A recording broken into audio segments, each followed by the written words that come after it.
আকাশ স্থলের পর সাগরেও যে ইরান অদম্য প্রমাণ হলো আবার। ওমান সাগরে ২০ লাখ লিটার তেল চুরি করে পালানোর স্পর্ধা দেখিয়েছিল একটি বিদেশি ট্যাংকার।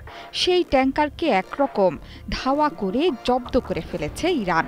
সেই সাফল্যের খবর ফলাও করে প্রচারিত হচ্ছে গণমাধ্যমে। ঘটনার সত্যতা নিশ্চিত করেছেন হরমুজগান প্রদেশের প্রধান বিচারপতি মোজতবা গাহরেমানিও। পারস্য উপসাগর এবং ওমান সাগর সংলগ্ন এলাকায় অদ্ভুত এক নৌ প্রতিরোধ শক্তি গড়ে তুলেছে ইরান। অপ্রচলিত ছোট ছোট নৌযানের মাধ্যমে পুরো এলাকায় গড়ে তোলা হয়েছে নেটওয়ার্ক।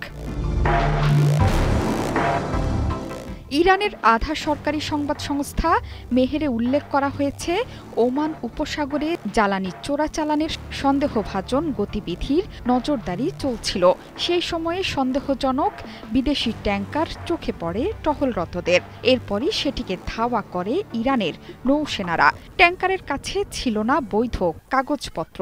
এরপরই সেখানে তল্লাশি চালিয়ে উদ্ধার করা হয়েছে ২০ লাখ লিটার চোরাই তেল।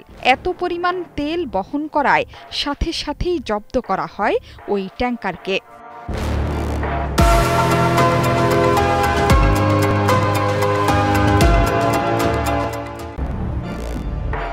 শুধুমাত্র বিদেশি ট্যাংকার জব্দ করেই ক্ষান্ত হয়নি ইরান।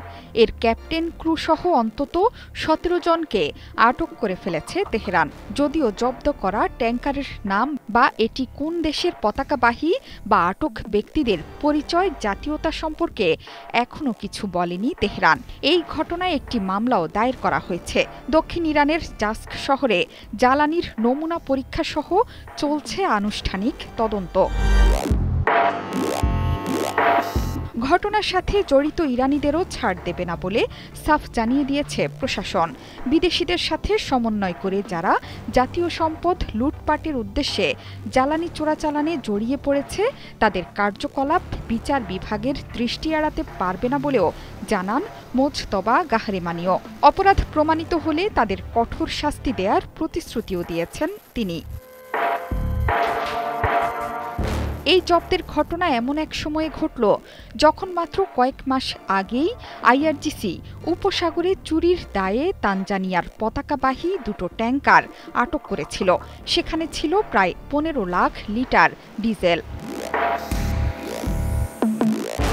ইরান বিশ্বের অন্যতম সর্বনিম্ন জ্বালানি মূল্যের দেশ। সেখানে সরকারিভাবে ব্যাপক ভর্তুকি দেয়া হয়।